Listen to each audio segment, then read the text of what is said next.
నమస్తే అన్న, అందరికీ నమస్కారం. కువైట్లోని భారతీయులకు ఇండియన్ ఎంబసీ పిలుపునిచ్చిందనమాట. కువైట్లోని భారతీయులు రకరకాల సమస్యలతో ఇబ్బందులు పడుతూ ఉన్నారు. మీకు సంబంధించి ఏమైనా సమస్యలు ఉన్నా కానీ, లేకపోతే మీకు సంబంధించి ఏవైనా ఫిర్యాదులు చేయాలన్నా సరే కానీ ఇండియన్ ఎంబసీ పిలుపునిచ్చింది. వివరాల్లోకి వెళితే, కువైట్లోని ఇండియన్ ఎంబసీ ఓపెన్ హౌస్ కార్యక్రమాన్ని చేపడుతూ ఉన్నట్లు ప్రకటించింది. కువైట్లో ఉన్న భారతీయులు కార్మిక సంక్షేమ సమస్యలు, కౌన్సిలర్ మరియు విద్యా సంబంధిత విషయాలపైన వారి సందేహాలను నివృత్తి చేసుకునేందుకు రాయబారి ఒక ఓపెన్ హౌస్లో కువైట్లోని భారత సమాజ సభ్యులతో సమావేశమవుతారు.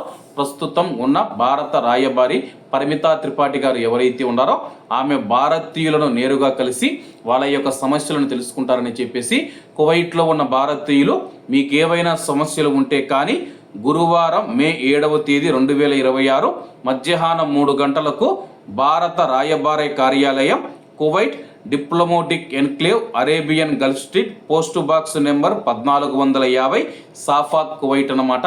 మధ్యాహ్నం 3 గంటలకు గురువారం మే 7వ తేదీ ఓపెన్ హౌస్ కార్యక్రమాన్ని చేపడుతూ ఉన్నట్లు ఇండియన్ ఎంబసీ ప్రకటించింది. అలాగే కువైట్లో ఉన్న మన భారతీయులు ఎవరైతే ఉన్నారో ఈ యొక్క ఓపెన్ హౌస్ కార్యక్రమంలో మీరు పాల్గొనాలంటే అపాయింట్మెంట్ అవసరం లేదని చెప్పేసి నేరుగా ఎంబసీకి చేరుకోవాలని చెప్పేసి అధికారులు తెలియజేశారు.